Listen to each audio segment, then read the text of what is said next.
Ta parole, Seigneur, est vérité, et ta loi délivrance. Ta parole, Seigneur, est vérité, et ta loi délivrance. Heureux ceux qui ont entendu la parole dans un cœur bon et généreux, qui la retiennent et portent du fruit par leur persévérance. Ta parole, Seigneur, est vérité, et ta loi délivrance. Le Seigneur soit avec vous. Évangile de Jésus-Christ selon saint Luc. En ce temps-là, Jésus disait aux pharisiens, « Il y avait un homme riche, vêtu de pourpre et de lin fin, qui faisait chaque jour des festins somptueux. Devant son portail gisait un pauvre nommé Lazare, qui était couvert d'ulcères.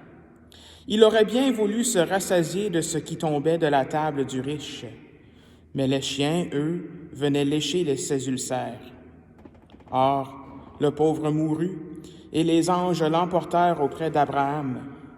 Le riche mourut aussi, et on l'enterra. Au séjour des morts, il était en proie à la torture, levant les yeux. Il vit Abraham de loin et Lazare tout près de lui. Alors, il cria, « Père Abraham, prends pitié de moi, et envoie Lazare tremper le bout de son doigt dans l'eau pour me rafraîchir la langue, car je souffre terriblement dans cette fournaise. » « Mon enfant, répondit Abraham, rappelle-toi, tu as reçu le bonheur pendant ta vie, et Lazare, le malheur pendant la sienne. Maintenant, lui, il trouve ici la consolation, et toi, la souffrance. Et en plus de tout cela, un grand abîme a été établi entre vous et nous, pour que ceux qui voudraient passer vers vous ne le puissent pas, et que de là-bas non plus, on ne traverse pas vers nous. Le riche répliqua, « Eh bien, Père, je te prie d'envoyer Lazare dans la maison de mon Père. En effet, j'ai 5 frères, qu'il leur porte son témoignage, de peur qu'eux aussi ne viennent dans ce lieu de torture. » Abraham lui dit, « Ils ont Moïse et les prophètes, qu'ils les écoutent. » « Non, Père Abraham, dit-il, mais si quelqu'un de chez les morts vient les trouver, ils se convertiront. » Abraham répondit, « S'ils n'écoutent pas Moïse ni les prophètes, quelqu'un pourra bien ressusciter d'entre les morts. Ils ne seront pas convaincus. » Acclamons la parole de Dieu.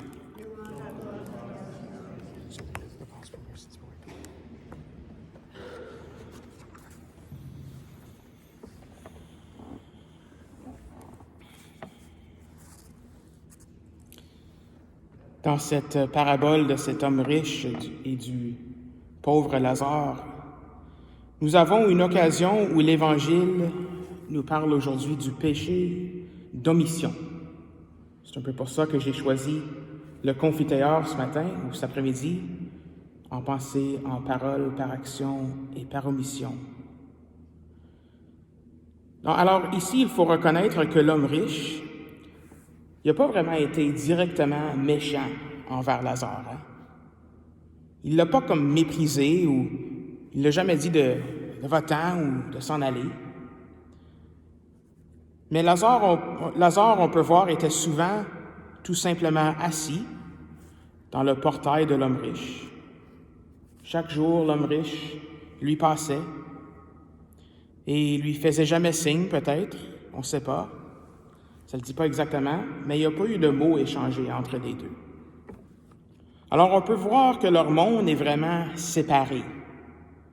Il y a l'homme riche avec ses biens, ses festins somptueux, et le pauvre Lazare, simplement ignoré. Et ça nous rappelle peut-être de cette scène du dernier jugement dans l'Évangile de Saint Matthieu. Ça, c'est le chapitre 25, à la fin des temps. On a cette séparation de gauche et de droite. Et le roi dira à ceux qui seront à sa gauche, « Allez-vous loin de moi, vous les maudits, dans le feu éternel préparé par le diable et ses anges. Car j'avais faim, et vous ne m'avez pas donné à manger. J'avais soif, et vous ne m'avez pas donné à boire. J'étais un étranger, et vous ne m'avez pas accueilli. J'étais nu, et vous ne m'avez pas habillé. J'étais malade et en prison, et vous ne m'avez pas visité. » Et à sa droite, le roi dira, « Venez les bénis de mon Père, recevez en héritage le royaume préparé pour vous depuis la fondation du monde. Car j'avais faim et vous m'avez donné à manger, j'avais soif et vous m'avez donné à boire, etc. » Alors la leçon pour nous aujourd'hui, c'est que nous sommes invités à regarder au-delà de nos besoins personnels. Mais souvent, dans nos relations avec les gens qui nous entourent, nos relations sont souvent trop préoccupées par ce que les autres peuvent faire pour nous. On a une amitié parce qu'on veut quelque chose de quelqu'un d'autre. Alors, si on fait ça, si on prend l'Évangile d'aujourd'hui, les gens comme Lazare sont souvent oubliés. C'est pas qu'on est méchant ou qu'on veut leur mal, mais c'est que nous sommes dans l'ignorance un peu des besoins de l'autre. On pense souvent à nos besoins et pas les besoins de l'autre.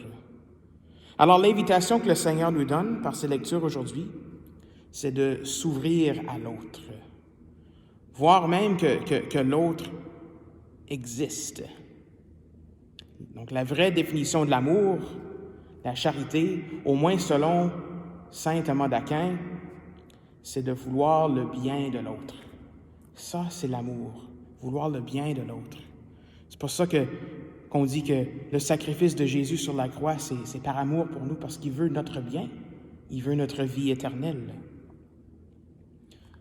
Remarquez l'autre. Remarquez que le pauvre existe et que toutes sortes de pauvretés existent autour de nous.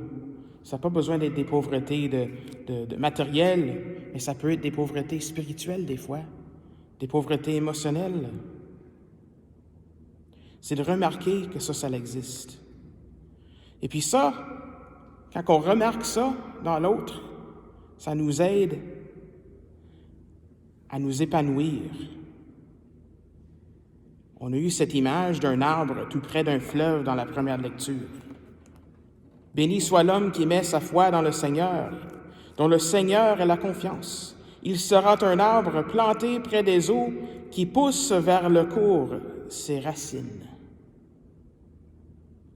Il ne craint pas quand vient la chaleur. Son feuillage reste vert. L'année de la sécheresse, il est sans inquiétude. On veut tous ça, hein? L'année de la sécheresse, on veut être sans inquiétude. Les racines d'un arbre poussent vers l'extérieur, ça pousse vers la source d'eau la plus près. C'est toujours vers l'extérieur que ça pousse.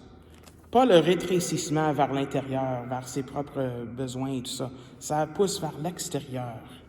Quand des racines se rétrécissent comme ça, je ne suis pas un biologiste, mais ça, c'est un signal, je dirais, que l'arbre est morte. Alors, notre défi aujourd'hui, le long de ce carême, c'est de s'ouvrir à l'extérieur. Donc, je me suis rappelé de quelque chose que j'ai lu au séminaire, de quelque chose que le pape François a écrit. J'ai cherché pour une demi-heure ce matin pour voir exactement où est-ce que je l'ai trouvé, mais je ne pouvais pas le trouver. Mais le pape François a dit dans un de ses écrits, un encyclique ou une exhortation apostolique, il a écrit quelque chose comme ceci. Un bon remède quand nous sommes affligés par le péché ou bien que quand on ressent une tentation, ce sont nos actes de charité. C'est la générosité envers le pauvre, les malades. La générosité nous aide à pousser nos racines à l'extérieur. Ça nous aide à reconnaître que le Seigneur habite aussi dans la personne qui est devant nous. La personne malade, la personne qui a faim, le pauvre. Quand on met l'emphase, notre attention sur l'autre plutôt que nos besoins, c'est là aussi que nos propres inquiétudes, nos propres craintes sont diminuées. C'est comme ça qu'on peut vivre vraiment ce qu'on entend dans la première lecture.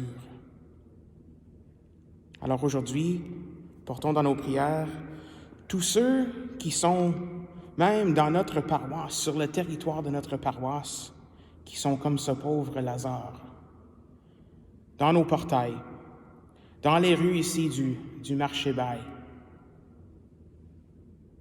et que nous recevons la grâce de reconnaître leurs besoins. Alors soyons guidés par l'Esprit Saint vers qui il veut que nous soyons généreux, vers qui il veut que nous soyons généreuses. Et là, nous serons comme cet arbre verte. Ah non, arbre c'est singulier. Cet arbre vert planté sur le bord d'un fleuve.